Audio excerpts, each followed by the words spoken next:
A very good morning student, सुप्रभात दोस्तों। तो लूसेंट सीरीज़ के साइंस में हम लोग बायोलॉजी सेक्शन को यहाँ कर रहे थे और उसमें अब हम लोग स्टार्ट करेंगे जीवाणु जनित रोग से, बैक्टीरियल डिजीज से। तो बैक्टीरियल डिजीज में हम लोग देखेंगे सबसे पहला जो बैक्टीरियल डिजीज है वो आलू का सैथिल रोग है। इसको अंग्रेजी में विल्ट डिजीज ऑफ पोटैटो कहते हैं। इसको रिंग रोग के नाम से भी जानते हैं। प्रश्न आएगा रिंग रोग के नाम से भी किसको जानते हैं, तो विल्ट डिजीज ऑफ पोटैटो को जानते हैं, क्योंकि जाइलम पर भूरा रिंग बन जाता है। इसमें क्या होता है कि जो जाइलम्स हैं उस पर भूरा रिंग बन जाता है, इसलिए इसको रिंग रोग के नाम से भी जानते हैं। इस रोग का कारक क्या है, तो स्यूडोमोनास सोलेनिसियरम जो है नामक जीवाणु है। कौन सा बैक्टीरिया है, स्यूडोमोनास बैक्टीरिया है, स्यूडोमोनास सोलेनेसियरम, स्यूडोमोनास सोलेनेसियरम। स्यूडोमोनास से आप लोग याद रख सकते हैं, स्यूडोमोनास सोलेनेसियरम जो है इसके कारण होता है। कौन सा, इसका नाम है विल्ट डिजीज, आलू का सैथिल रोग कहते हैं, रिंग रोग के नाम से भी जानते हैं। इस रोग में पौधे का संवहन तंत्र जो है वो प्रभावित हो जाता है, क्योंकि जाइलम जो है एक बार संवहन कराता है वाटर एंड मिनरल्स का, तो यह संवहन तंत्र ही है वो प्रभावित हो जाता है।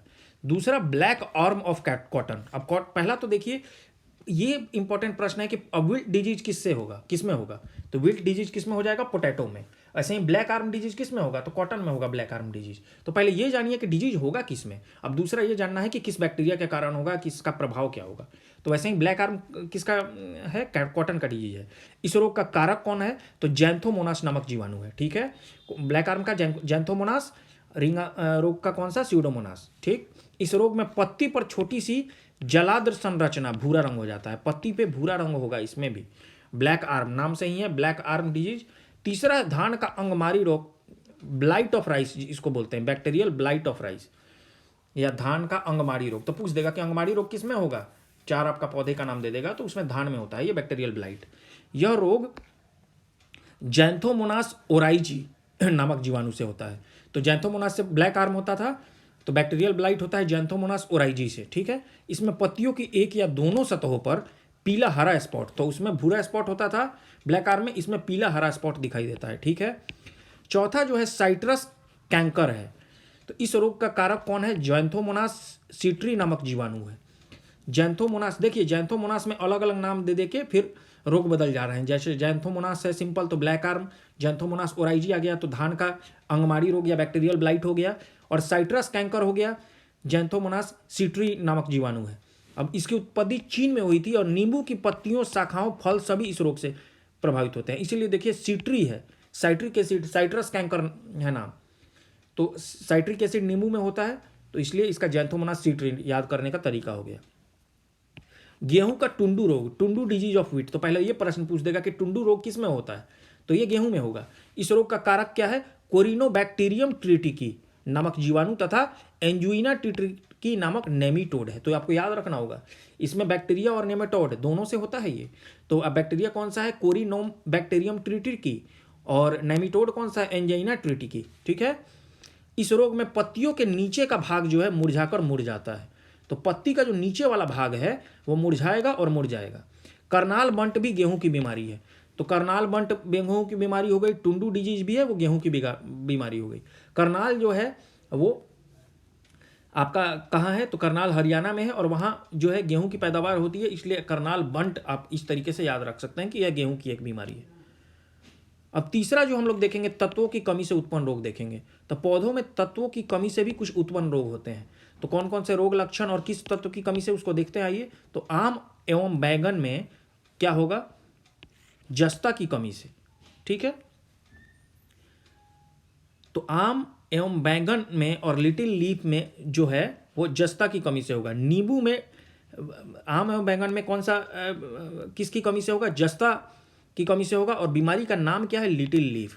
मतलब क्या है कि आम और बैंगन के पत्ते जो है वो छोटे हो जाएंगे, लिटिल लीफ हो जाएंगे जस्ता की कमी से। नींबू में जो है डाइबैक हो जाएगा तांबा की कमी से। नींबू में लिटिल लीफ होगा तांबा की कमी से, तो आम में लिटिल लीफ होगा जस्ता की कमी से, जिंक की कमी से, लेकिन कॉपर की कमी से नींबू में डाइबैक और लिटिल लीफ होगा। फूलगोभी में ब्राउनिंग जो है वो बोरोन की कमी से होता है। मटर में मार्स रोग मैग्नीज की कमी से। लीची में पत्ती का जलना, जिसको हम लोग बोलते हैं कि पत्तियां जल गई हैं, पोटेशियम की कमी से। धान में खैरा रोग जस्ता की कमी से हो जाएगा।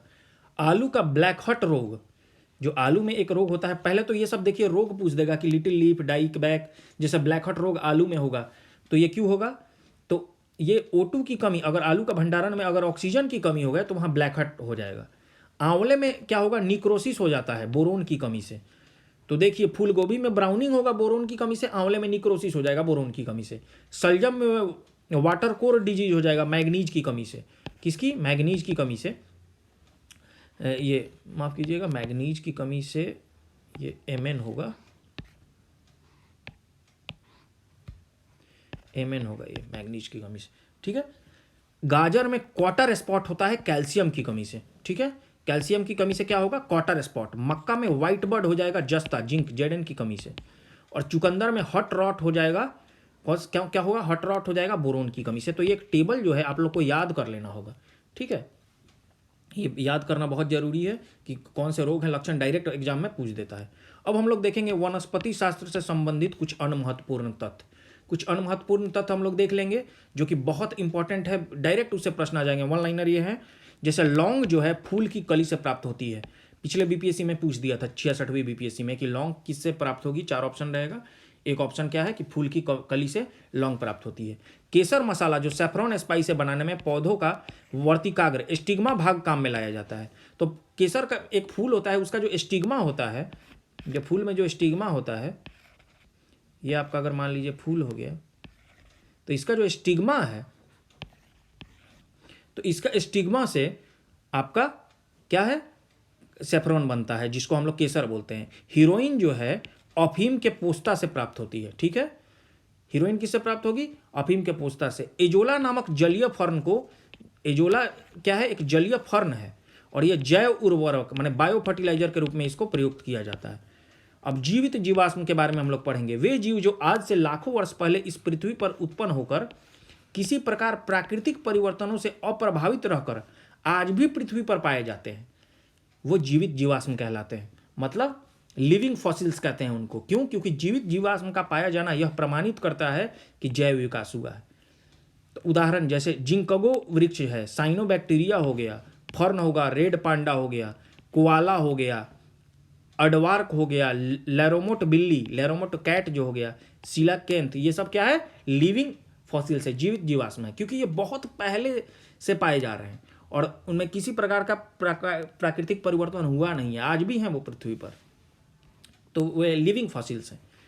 कुनैन जो है, ये क्यूनिन अंग्रेजी में भी बोलते हैं, कुनैन भी बोलेंगे। सिनकोना जो है वृक्ष के छाल से प्राप्त होता है कुनैन, और इसको प्रयोग क्या होता है? मलेरिया के लिए, एंटी मलेरियल होता है ये। पत्ती के लाल, नारंगी और पीला रंग कैरोटीनॉइड के कारण होते हैं, ठीक है। अब 2,4-D क्या है?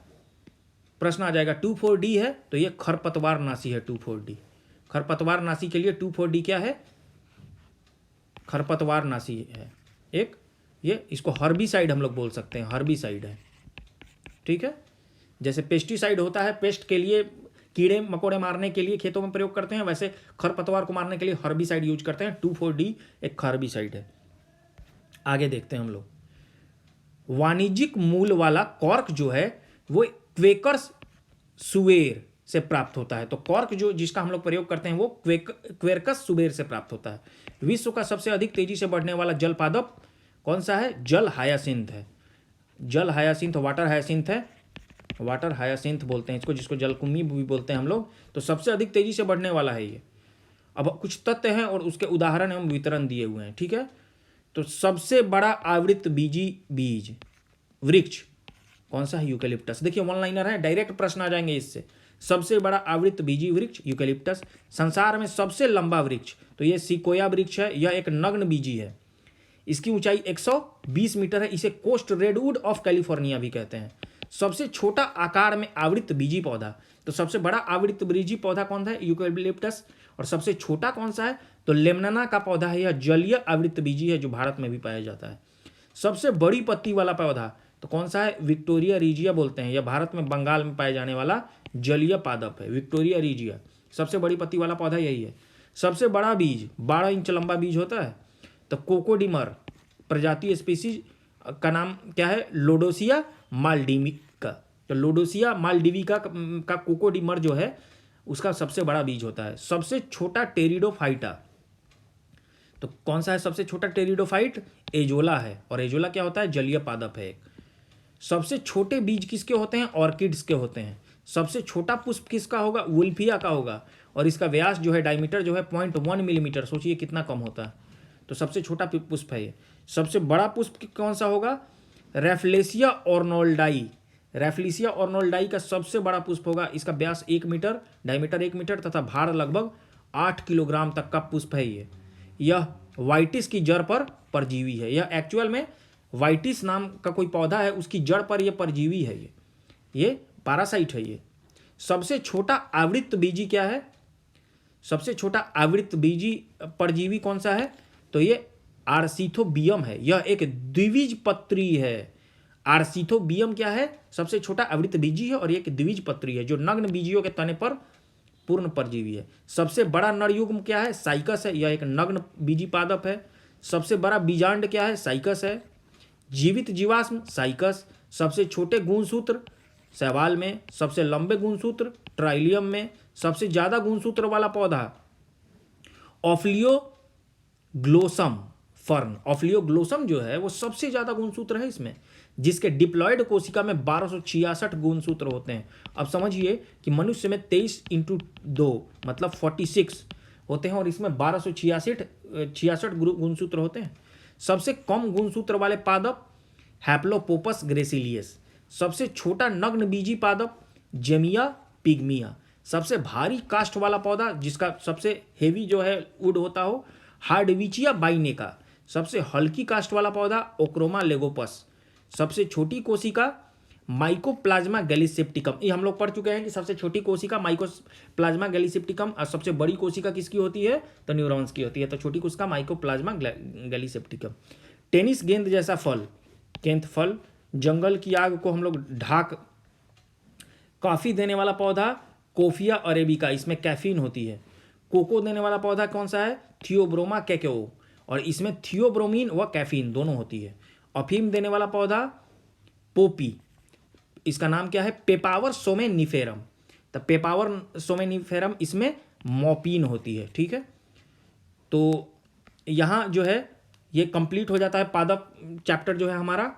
और अगले वीडियो से हम लोग पारिस्थितिकी की शुरुआत करेंगे। ये वीडियो को हमने छोटा इसलिए रखा है क्योंकि इसमें देख रहे हैं आप लोग बहुत सारे टर्म्स हैं, इतने टर्म्स हैं कि आपको इसको याद करने में काफ़ी समय लग जाएगा, काफ़ी ध्यान से इसको पढ़ना होगा। तो अगर बहुत ज़्यादा बड़ा ये वीडियो हो जाए तो इसमें और बहुत सारे टर्म्स आ जाएंगे और बहुत कठिन हो जाएगा ये।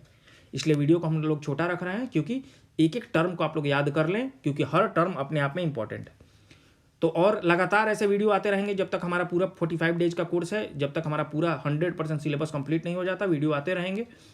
तो इसलिए सबसे पहले आप लोग नीडी क्लासेस चैनल को सब्सक्राइब कर लें, बेल आइकन को दबा दें ताकि वीडियो जो भी आए आपको सबसे पहले पता चल जाए। वीडियोज़ को लगातार देखते रहें, लाइक करें, चैनल को अपने दोस्तों के साथ शेयर करें। फ्री इनिशिएटिव है, बिल्कुल निःशुल्क है, इसलिए ज़्यादा से ज़्यादा लोगों के साथ शेयर करें, बहुत लोगों को लाभ पहुँचाएँ। और फिर अगले वीडियो में आपसे फिर मिलेंगे, तब तक के लिए धन्यवाद।